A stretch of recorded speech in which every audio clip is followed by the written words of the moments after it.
कष्ट होता है रास्ता के चलते एक बार।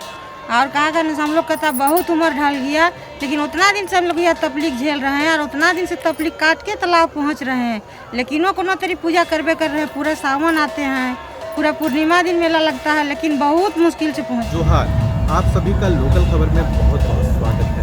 सबसे पहले जय छठ पूजा का पूरे झारखंड ही नहीं, बिहार ही नहीं, यूपी ही नहीं, बल्कि पूरी दुनिया में धूमधाम से आस्था के साथ पूजा किया जाता है, व्रत किया जाता है। आज हम रांची से करीब 20 किलोमीटर दूर नगरी में हैं और इस कुआं में छठ पूजा के लिए अर्घ्य दिया जाता है। पूरी दुनिया में पहला ऐसा कुआं होगा जहां पर छठव्रती आते हैं, सुबह का और शाम का अर्घ्य देते हैं। इसके पीछे एक बहुत ही लंबा और दिलचस्प कहानी है। ये दिलचस्प कहानी क्या है ये हम जानने की कोशिश करेंगे, लेकिन ये कहाँ है और किस हालत में है ये भी आपके लिए जानना बेहद ही जरूरी है। सबसे पहले दिखाते हैं कुआं तक पहुंचने के लिए हमने किस तरह का सफर तय किया है।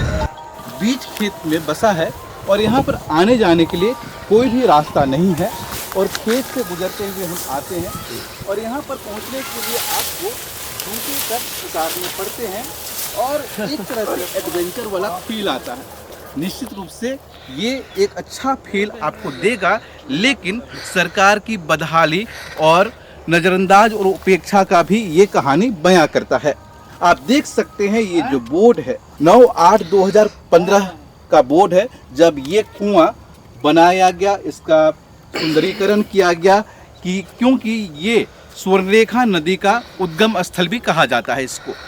अब इसके पीछे क्या कहानी है ये यहाँ के लोग बताते हैं, जानकार बताते हैं, क्योंकि उसी के नाम से इस गांव का नाम भी पांडु गांव पड़ा है। चलिए जानते हैं यहाँ के लोग क्या कहते हैं।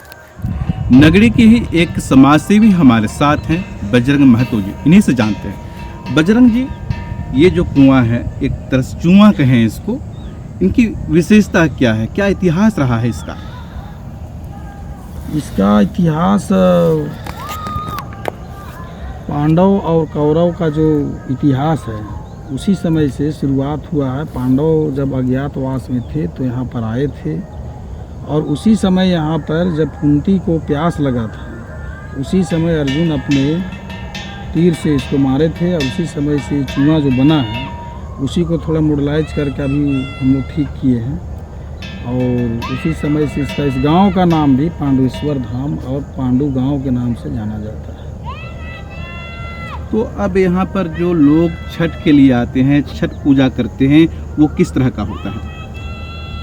छठ पूजा जो यहाँ का जो लोकल में जिस तरह का होता है उसी तरह का होता है, मगर लोग यहाँ क्या है कि गांव-गांव से लोग यहाँ पर आते हैं और सबसे बड़ा चीज़ है कि यहाँ और भी भीड़ बढ़ती, मगर यहाँ पर दिक्कत हो रहा है रास्ता नहीं है यहाँ नहीं। यहाँ का जो इतना गौरवपूर्ण इतिहास रहा है, पांडव यहाँ पर आए थे, तो ये एक बेहतर पर्यटक स्थल के रूप में होना चाहिए था। आप भी समाज सेवी हैं और यहाँ पर विधायक नवीन जायसवाल भी आ चुके हैं, फिर इतना उपेक्षित क्यों है ये जगह? इनको हम लोग जब माननीय श्री सुबोध कांत साहब पर्यटक मंत्री थे उस समय हम लोग प्रयास किए थे और उसी समय जो आप देख रहे हैं तालाब का जो सुंदरीकरण हुआ है उन्हीं का सौजन्य से हुआ था और इसको पर्यटक स्थल घोषित भी हम लोग करवाए थे।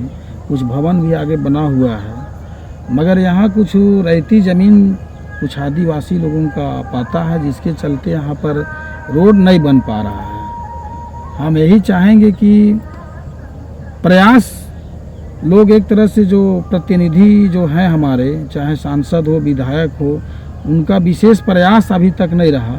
नगरी के जिला परिषद पूनम देवी से हम बात करेंगे और जानना चाहेंगे कि जो उद्गम स्थल है स्वर्णरेखा का, उसके बारे में क्या सोचते हैं, क्या इनका विजन है, बताएंगे मैडम।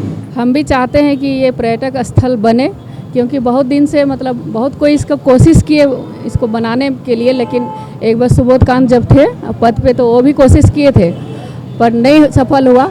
हम एक प्रतिनिधि होने के नाते इसको पूरा कोशिश करेंगे कि ये पर्यटन स्थल बने। साथ में समस्या है जैसे यहाँ नगरी से जाने थी जो उद्गम स्थल है स्वर्णरेखा की, रानी चुआ जिसको हम लोग कहते हैं, वहाँ तक जाने में रोड की समस्या है। हम जिला स्तर पर रोड की समस्या को रखेंगे और उस समस्या को भी दूर करेंगे। और जहाँ तक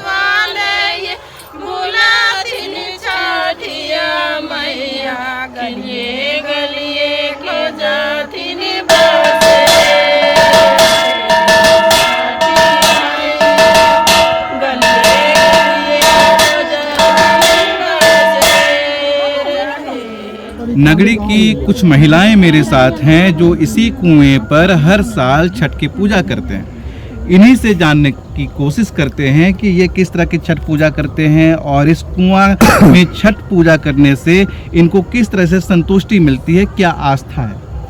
आप बताएंगे कि इस कुआं में आप आते हैं, हर साल छठ पूजा यहाँ करते हैं, अर्घ्य देते हैं, तो किस तरह से आपकी आस्था है, किस तरह से कि आपकी मनोकामना पूरी होती है। देखिए, छठ महापर्व तो हम सब जान रहे हैं कि आस्था का विषय है ना। तो छठ माह है सो जितने भी मनोकामना है माता रानी पूरा करती है, सूर्य भगवान पूरा करते हैं। आज हम लोग का इनका आस्था का वजह से आज क्या बोले, आज हम लोग का घर में जो आते आते मुसीबत टल गया, भगवान छठ मैया का कृपा से आज स्वस्थ है, ठीक है। और यही आस्था है कि हम लोग को जोड़े रखते हैं। और आज रानी चुआ का भी मतलब क्या बोले, हम लोग बहुत खुशकिस्मत है कि ऐसा जगह में हम लोग बसे हैं।